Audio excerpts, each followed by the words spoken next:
My name is Rob Snyder. I'm the president of the Island Institute. I'm really grateful to HIE for inviting us. Also, Anne MacDonald, who is out there, there she is. She's largely responsible for this. She came and visited us last summer, and we were amazed at the similarities. And so I have to say, also, given the opportunity to give a talk without any response, we can really let loose here. And then you can take it up with Anne afterwards. Good evening, everyone. I'm Suzanne MacDonald. I'm the Chief Community Development Officer at the Island Institute. Communities as teachers, communities as connectors. Tonight, we'll share some of our personal stories and professional perspectives on how communities have shaped us and how we are all in a position to support and shape communities ourselves. I grew up on the east side of Cleveland in Ohio. It's the Midwest, and it's the 1970s. And at this time, I really had no consciousness of community. In fact, I was spending most of my time playing down on the Chagrin River, which was kind of at the end of our road. And so for summers and any free time, that's where I was. That's where you'd find me. It's where you'd find my friends. And over the course of the early years of my life, I kept kind of hearing jokes about Cleveland and where I grew up, and I kept trying to understand, like, why is everybody making fun of this place? And I learned over time, especially kind of, this is where I'm now like 10, 11, 12, holy smokes, the Cuyahoga River that runs right down through downtown Cleveland and is lined by steel mills that are now kind of at their apex and about to start failing, had pumped so much pollution into that river that it lit on fire. And as a kid, you just think, oh my God, like I live in a place where the river can catch on fire. And then you go, you're talking to your parents, now you got a car, and you're thinking, great, I got a car, I'm going to the beach. We have a big Lake Erie, it's this giant freshwater body. This is gonna be fun. Like I can't wait for the freedom that this gives me. And my parents forbid it, because of the medical waste in Lake Erie and the fact that they were concerned you'd end up with a needle in you. And you're just thinking to yourself, this is terrible. I mean, I feel ashamed, I feel helpless, I don't know if there's anything that can be done about it, and I don't know about you all, but like if something's burning, you run. And I ran from Cleveland, Ohio as fast as I could.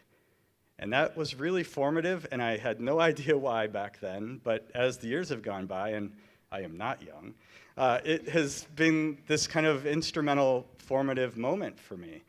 In the 90s, I went to China, and this is where I really started to gain consciousness of community, because I was over there, I was living in the terrace farm villages on the Vietnam-Chinese border.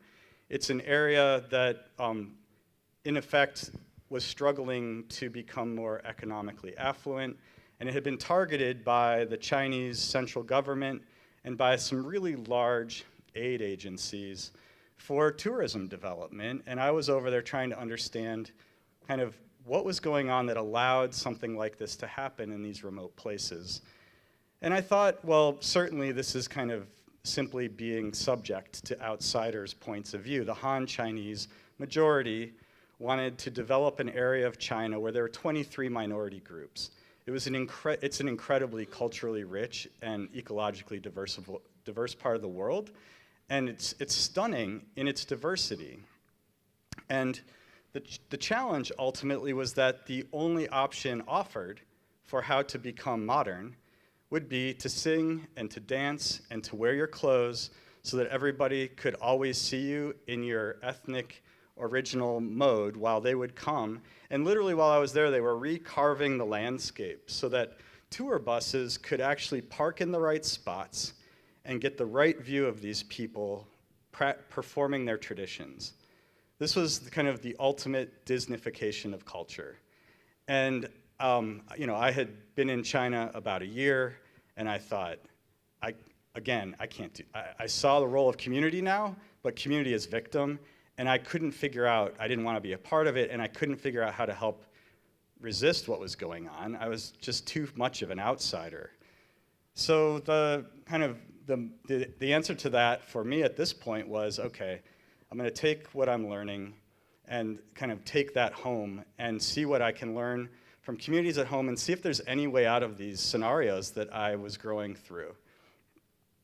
So this brought me to Maine. In the early 2000s, my wife and I moved to Mid-Coast Maine, Rockland, Maine, and I joined the Island Institute. Now, for those of you who have not been to the coast of Maine, just a quick kind of overview. Coast of Maine is about 5,300 miles long, which for the lower 48 of the United States, that's the longest coastline if you were to unwind it. And it's a fairly rural coastline. I don't think it matches up to some of the rural parts of like some of the Outer Hebrides and things like that, but we definitely have a very rural coast for the United States. We have, I think, and again, I'll learn more tomorrow, but we have, for part of the year, intense wealth disparity on our coast. So when the seasonal community shows up and occupies their summer homes, one of often multiple summer homes, they create a dynamic on the coast of Maine that has a lot to do with the role of their philanthropic role in the community. They fund a lot of community projects in these communities. But it creates a stress, right? If you've been in these communities for 10 generations and you're accommodating, listening to, resisting, kind of loving and hating these summer people, it creates a tension in your community. So that's a huge dynamic for us. There are 120 communities across the coast of Maine where we work and 15 island communities. So these 15 island communities range in size from about 45 people, although the smallest one this winter was 15 in February. And then they grow back up, and then the largest island community is 1,200, Vinyl Haven Island. And they can be 12 miles to 22 miles offshore. So these are places that are fairly remote. Some of them are off the grid. They are dominated by the lobster economy. A lot of the pictures you saw were of lobstering and lobster boats. Some of those people are starting to branch out into aquaculture, but primarily the lobster economy. It provides about $500 million at the boat each year to a few thousand fishermen. And then we have tourism, and all of the lobstering and tourism is in the summer and the early fall. So our economy is fairly narrow and pretty condensed. And so, what is the role of a nonprofit organization like ours in this environment? How do you work in such a way that the communities become your teacher and you become responsive to communities? Well, 16 years ago, it starts around a lot of different dining room tables. One of those dining room tables is on Shebig Island, a community of 350 people right off of Portland, which is one of the largest cities in Maine. On Shebig Island, Donna Damon, who at the time was a trustee of the Island Institute, is a 10th generation Islander. And she's joined by her neighbor, Lila Bisharat. Lila has been summering on the island her whole life, but she's now moved to the island full-time after retiring from the United Nations with her Jordanian husband. It's a perfect kind of setup for the kind of communities we work in. What is their biggest challenge? Well, it's civic engagement. They have, in a community of 350 people, around 150 either town or nonprofit board seats that have to be filled every year because of the level of nonprofit infrastructure in that community and because of the role of community in the town government in keeping that community viable. How do you literally find every single person who has enough of a pulse and doesn't have an excuse ready, and actually you may not like them, but you got to do it anyways, and get them to sign up, for the subcommittee of the town plan processes, which is going to end in 7 years, and you're going to have arrows in your back at the end of it, right? So that's Shebig Island, and I thought, oh my God, there's a level of civic engagement going on here that had been unparalleled to me in my life, and these people are literally working on behalf of each other and on behalf of people they don't even like. Coming from Cleveland, that's a big lesson to learn, but especially a big lesson to learn when you're learning how to be a part of the Island Institute. So that's a long time ago, but important. Just a couple of years ago, the Cranberry Islands. So the Cranberry Isles, it's a town off of Acadia National Park, Mount Desert Island area, which is kind of toward the Canadian border. And the Cranberry Isles are a town made up of 5 smaller islands. 2 of those islands have year-round populations. Great Great Cranberry and Islesford. And so these two communities were struggling because there was a telephone cable that came out to Great Diamond. There's actually a power cable that had dark fiber in it, but it only went to Great Cranberry. It didn't go farther. And if Great Cranberry lit up that dark fiber and only benefited their part of their community, they would leave the rest of the town behind. And so they couldn't just do the easy thing. They couldn't just do what would serve their part of their island community best. They had to figure out a solution that every single person in the community could benefit equally from. So this, to me, I'm sure resonates. Sorry, like, geez, I didn't have enough before dinner. So the thing here that I think we all understand about small communities is you live with your neighbors and the consequences of every single decision you make, right? And you live with the history of it, and it creates all kinds of benefits, incredible challenges. It can get really ugly, and you're going to live with it anyways. And to see a community struggle to figure out how do we become knowledgeable enough, we know to learn that, frankly, the private sector is never going to meet our needs. The telecom companies are never coming, you know. And this gets to the question about, do you dig your own trench, right? What happens in that instance when you need this because your community will no longer attract young people if you don't do it yourself? And so in this instance, you know, the Cranberry Isles became a group of volunteers, became educated enough in broadband to begin to explore the cost of that if they built it themselves. Their community floated a bond for $1.3 million that now this is interesting how this works. I'll just quickly say on the coast of Maine, your tax base, your land tax base pays for all your municipal town investments, right? And summer people can't vote. So what that means is the most valuable properties, the people contributing the most to the outcomes of civic infrastructure projects aren't voting on them. The year-round community is voting on them. So this creates another tension that I was talking about. But ultimately, you have to do a good enough job. If you're in the year-round community, you have to communicate well enough that you are convincing your summer community who doesn't have voting rights but will pay for your infrastructure project because of their tax bills being so high, that this is what's best for all of us, right? So you're not just trying to help out your neighbor who's there year-round. You're trying to help out your neighbor and convince your neighbor who's only there part of the year that this is what's good for everyone. It's a heck of a communication challenge and something that is really important to these communities functioning well. So on the Cranberry Isles, they went ahead and they dug their own trench, right? They came up with a model that would fund broadband for their community, and we helped them do it.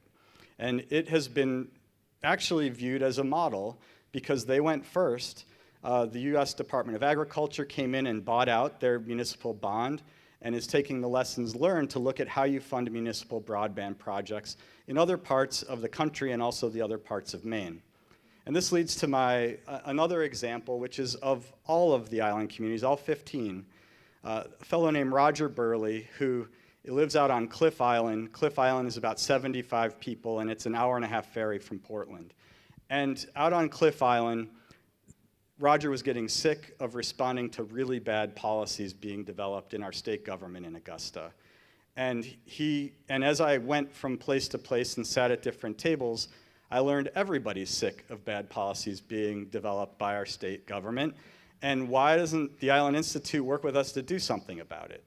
So this led to a series of discussions among volunteer island leaders who said, all right, I think we could get each of our municipal governments to appoint one person to a Maine Islands coalition.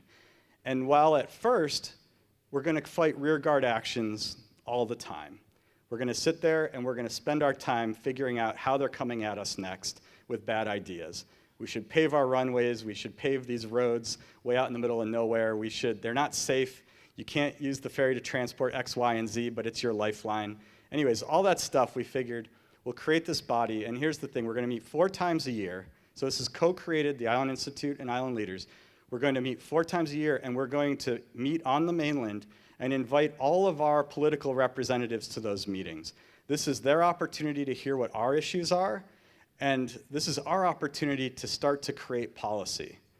And so over the past 13 years, it's led to some pretty remarkable policy outcomes. Island housing has its own island housing program in the state of Maine.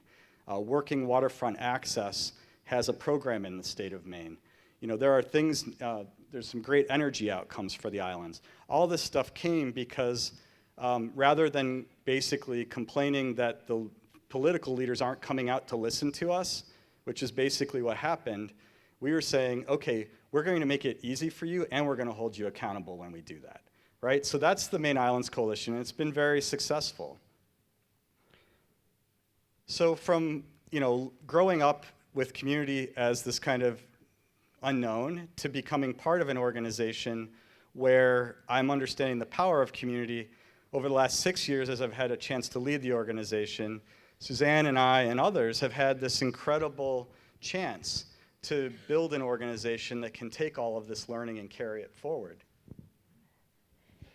So my story is one that's grounded in family, is how I learned about community, is where that started. So my father grew up on a potato farm in a tiny town in northern Maine, right up by the Canadian border. It's a place where the landscape stretches wide, and in the summer months is awash in pinkish white potato blossoms. In the winter, the snow piles up so high, it's really towering over your heads. It's a really quiet place. There's not a lot going on. And so when my dad turned 18, he moved south to Massachusetts to go to university. He got a degree in computer engineering, and as it turns out, that wasn't a really practical thing to bring back to the potato farm. So like so many others who left at that time, he was never to return home unless it was for a holiday. I wasn't from this place, but as a kid growing up, when I would visit with my dad, or as an adult on my own, the people in this small town knew me. They would come up to me and say, "You're Billy's daughter, aren't you? I can tell because you have the same eyes as your aunt and your nose is just like your grandmother's, and I can tell you all about your dad when he was little." It was a powerful thing and sometimes a creepy thing, I guess, when people would pick you out of nowhere and you wouldn't know who they were. But a really powerful lesson about how heritage really spans beyond generations, beyond geography, to connect me to that land and its people. My mom made her career in community development, building and administering affordable housing programs in an increasingly unaffordable part of the Metro Boston area. I guess you could say she was an activist of sorts, but not really in the way we talk about activism nowadays. It certainly wasn't glamorous, and there were no Twitter handles back then. It was just my mom working quietly to do what she thought was the best way for her to help her community. It was long hours. She'd be off to meetings before work and be at meetings after work, nights when we kids would eat Kraft macaroni and cheese while Mom was at another 3-hour community council meeting trying to get another project approved to build affordable housing for our neighbors who were in need. Elderly residents, families on fixed incomes, veterans, people experiencing physical or mental illness. My mom believed that all of these people deserved a home in our community. Change took years, and never without challenge or contention. After all, I learned that my mom's work was about place, about who could benefit from living in this place that we called home, and this place that was so intricately connected to our identity. Even as a teenager, I watched my community struggle with these questions, and on certain occasions, even overheard the nasty voicemails left anonymously by neighbors who were pushing against the projects that my mom was trying to build. So growing up, I was made acutely aware of this idea of my backyard, sort of who could lay claim to our backyard, who was able to make decisions about what the future of our backyard would look like. Tucked up in all of this were ideas about local power, in the phrases we use, who's from here and who's from away. By sitting in some of the meetings that my mom would go to, I learned how to introduce yourself. It was by saying how long you'd lived in a certain place and where you were from, and you might even talk about what your mom did or what your dad did for a living. I guess I'm even guilty of doing that myself now. As a young adult, fresh out of university, I actually found my way to the coast of Maine, out to a little island called Maine Island you heard me talk a little bit about this morning. And in this place, so many of these ideas about backyards really were resonating, and I learned so much more about communities and islands. Of course, I got to experience the really fun part of being on an island, working hard all day and walking up to the lighthouse with friends to drink a couple beers under this sea of shooting stars up above our heads. I felt the interconnectedness with the natural environment as I'd watched the light change and the colors of the oceans shift as the seasons moved on. But what I think stayed with me the most was the commitment that people in this tiny community felt to their place, and the requirement they felt to stand up and help out where they could. People wore so many hats. They put in long hours well beyond their day jobs just to keep things running. I remember the worried looks of my friends and the hushed conversations they would have on the side of the dirt road. What would they do if there wasn't enough money in the bank account when the fuel boat showed up to deliver diesel to run the island's power generators? What were they going to do with the wharf that had recently been rebuilt higher, several feet higher, but kept washing out? How would they support a young woman who was being abused by her partner but wouldn't seek help?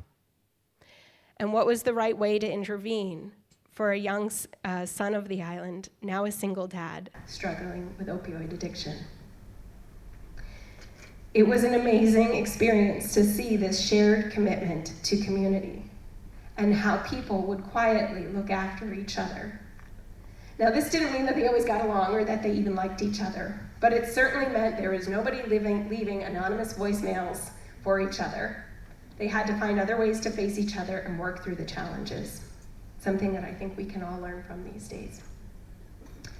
In reflecting on these lessons and building some really amazing relationships, I was able to build deep connections to this place, and after a few years, be able to try to help out in solving some of these complicated problems myself.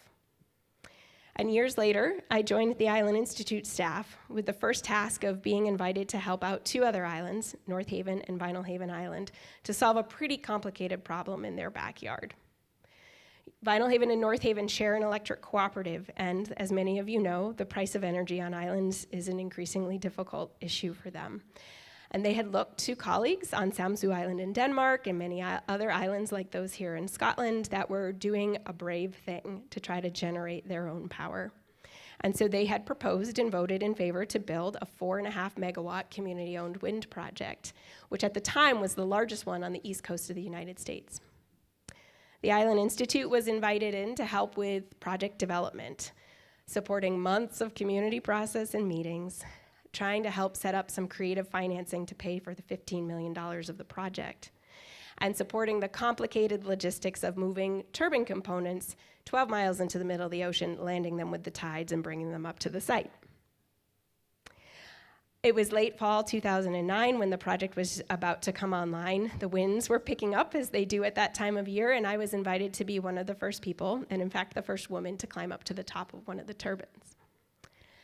Now, I don't know about you. I'm not like super terrified about heights, but climbing 80 meters in a small tube, it was a little bit of a scary thing, especially by the time I got about halfway up the turbine. I started kind of singing to myself to calm myself down, and all of a sudden I started to feel a little nauseous. It was like I was on the winter ferry out to one of the outer islands and feeling seasick, and I realized it's because 80 meters up in the air, when the wind is pushing the tower back and forth, you start to have the same feeling as being on a boat. So I kind of got myself together and tried to gracefully crawl over the 1.5 megawatt generator inside the nacelle and climbed up over it, opened the hatch and climbed up over to the nacelle. And man, was I happy to have been up there. Spread out before me was Penobscot Bay, the bay that I see from our hometown of Rockland, and the beautiful islands awash in the fall, autumnal colors that we know in New England so well. I think what struck me was how similar everything looked. These places all look the same, and my gosh, from that height, they're a lot closer than you think they are down on the ground.